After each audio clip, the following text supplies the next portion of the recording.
మేము ఇక్కడ ఒక ఎమ్మెల్యేని గెలిపించామంటే అధికారంలో కూడా అదే పార్టీ ఉంటుంది, సీఎం కూడా ఆ పార్టీ వారే అవుతారు, కనీసం తెలంగాణ డెవలప్ అవుతుంది అన్న ఒక్క రీజన్తోనే ఆ పార్టీ నియమ నిబంధనలను చూసి మాత్రమే ప్రజలు గెలిపించారు. సో పార్టీని చూసే మీరు ఎమ్మెల్యే అయ్యారు, ప్రజలు మిమ్మల్ని గెలిపించారు కాబట్టి ఆ పార్టీ పరంగా మీరు ఎమ్మెల్యే అయ్యారు తప్ప పార్టీ మీకు ఇష్టం వచ్చినట్టు ఫిరాయించేస్తే, ప్రజలను పిచ్చోలు చేస్తే మీరు అధికారంలోకి రాలేరు. మీకు అర్థమవుతుందా? సో మీరు అధికారంలోకి రాలేరు కాబట్టి ప్రజలు మిమ్మల్ని చీకొట్టక ముందే మీరు చేసిన తప్పేదో మీరు చూసుకోండి. అది మీరు సెర్చ్ చేసుకోవడం వల్ల ప్రజల ఆదరాభిమానాలు మళ్ళీ కూడా మీ సొంతం అవుతాయి. సో ఇక్కడ చూసుకుంటే ఆల్రెడీ పార్టీ ఫిరాయించిన ఎమ్మెల్యే మీద అనర్హత వేటు పడింది అని చెప్పేసి చాలా మంది అంటున్నారు.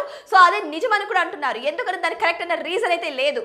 ఇక బహిరంగంగా మనకి సాక్ష్యాలే దొరుకుతున్నప్పుడు ఇక వాళ్ళు ఏం కప్పిపుచ్చుకోగలరు?